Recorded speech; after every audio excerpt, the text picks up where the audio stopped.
Did I ever tell you about my first kill, Batman? No?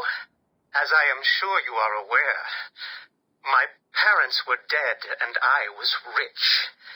So rich I could have anything I wanted, but of course, all I wanted was them back. I now know that that was impossible, of course, that their death served a higher purpose.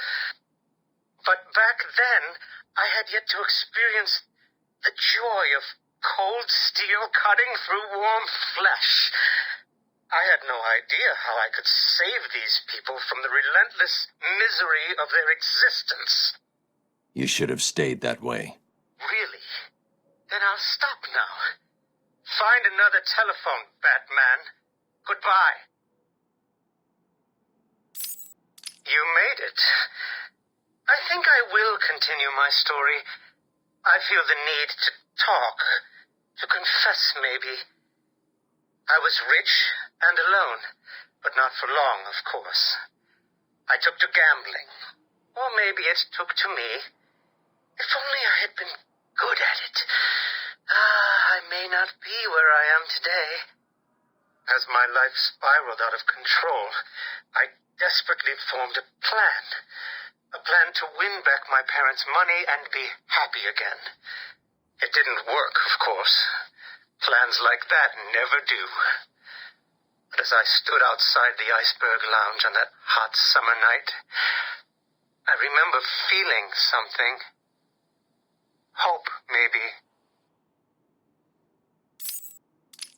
The Iceberg Lounge was crawling with the disgusting flesh of humanity. You could find anything there. If you had the money, of course. At the beginning, I seemed to be winning. The cards all went my way, and I found myself at the owner's table. For some reason, I thought I would win, that he would play fair. I looked around the table. I saw the people I was against. Card sharks, thugs, princes, and the disgusting midget who ran the place. One by one, they all lost or folded. The chips were piling up, and it was just him and me. They called him the Penguin, even back then. He had both eyes, of course. That little accident hadn't happened yet. And both of them were looking at me when I put down my cards. 6 of clubs. 6 of diamonds. He looked scared. He leaned forward, and I could smell the cigar stench on his breath. The 6 of spades, and finally, the 6 of hearts. I felt good. And then he started laughing. He belched out smoke, and he put his cards down on the table. Card by card, my heart sank. A 3, a 4, a 5, a 6, a damn 7!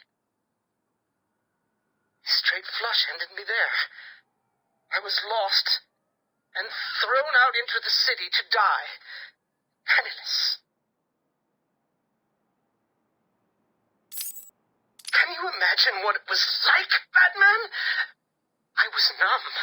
I'd lost everything, and I was alone, crying like a baby staggering through the streets of this city, until I found the answer that I had been looking for.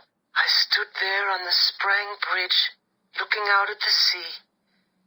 I felt the warm breeze on my skin, and it felt right. I looked down and imagined myself falling into the blissful arms of my mother.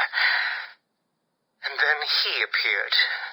He held out the knife and demanded my money. My money! Can you believe it? I looked into his cold, desperate eyes, and I saw something familiar. Something inevitable. I saw oblivion. I saw that we are all the same, stuck on a miserable loop that demands salvation. So I gave it to him.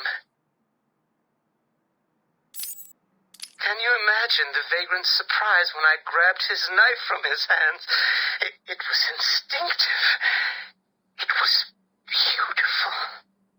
In one movement, I sliced out his throat and gave him the gift of salvation.